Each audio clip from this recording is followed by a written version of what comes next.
Assalamualaikum warahmatullahi wabarakatuh. Baik, pada kesempatan kali ini kami akan membahas invariant sukses atau subruang varian. Sering disebut subruang eigen.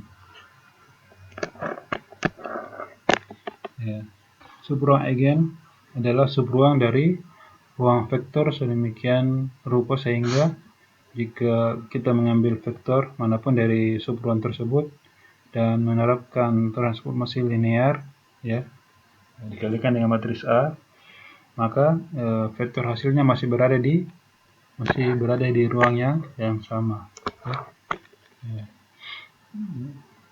Secara formal subruang W di sini W besar dari ruang vektor Rn,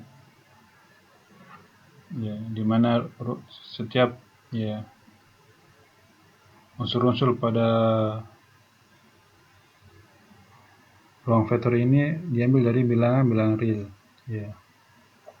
Jadi subruang atau subruang eigen dari W ini disebut invarian di bawah transformasi A. Jika memenuhi AW adalah elemen dari atau anggota dari W, di mana untuk semua unsur-unsur W itu dari subruang W. Jadi perhatikan bahwa di sini W kecil di sini adalah vektor eigen. Ketika kita kalikan dengan matriks A, dia masih berada di dalam subruang W.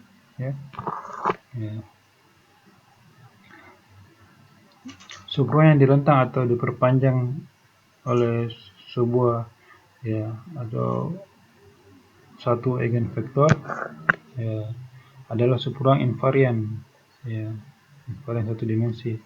Kenapa? Karena sebuah matriks ketika dikalikan dengan vektor V sama dengan lambda V, dan lambda V ini adalah kelipatan skala dari V, maka AV tetap berada pada garis yang sama atau berada di subruang yang direntang oleh V, atau yang diperpanjang oleh vektor V. Agar untuk lebih jelasnya perhatikan contohnya.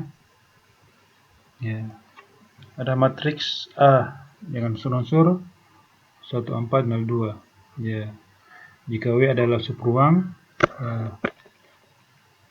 yang direntang atau yang diperpanjang oleh vektor W, vektor W nya adalah 4, 1. Yang ditanyakan, apakah W merupakan subruang invarian di bawah transformasi A. Untuk menjadi subruang invarian,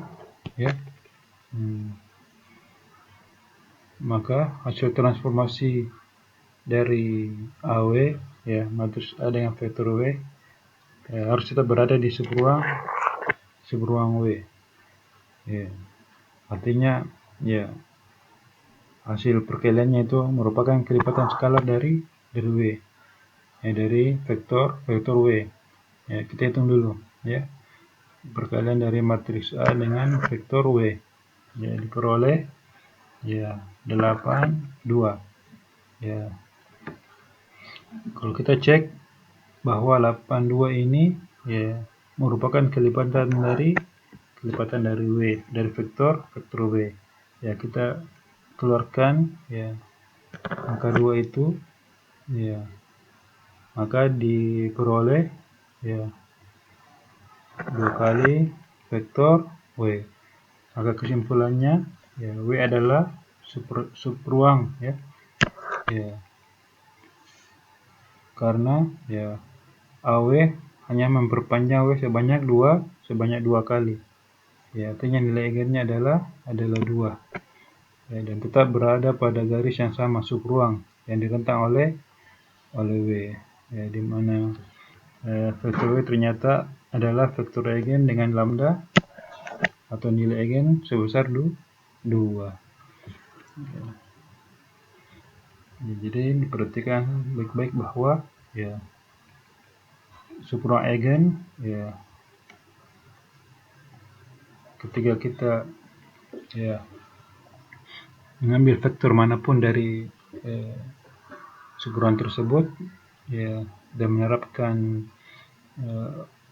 transformasi linear, maka tentu hasilnya tetap berada di subruang eigen tersebut atau di subruang eigen yang sama. Ya, saya kira cukup. Ya, mudah-mudahan bisa dipahami terkait dengan subruang invarian atau subruang eigen. Ya. Wassalamualaikum warahmatullahi wabarakatuh.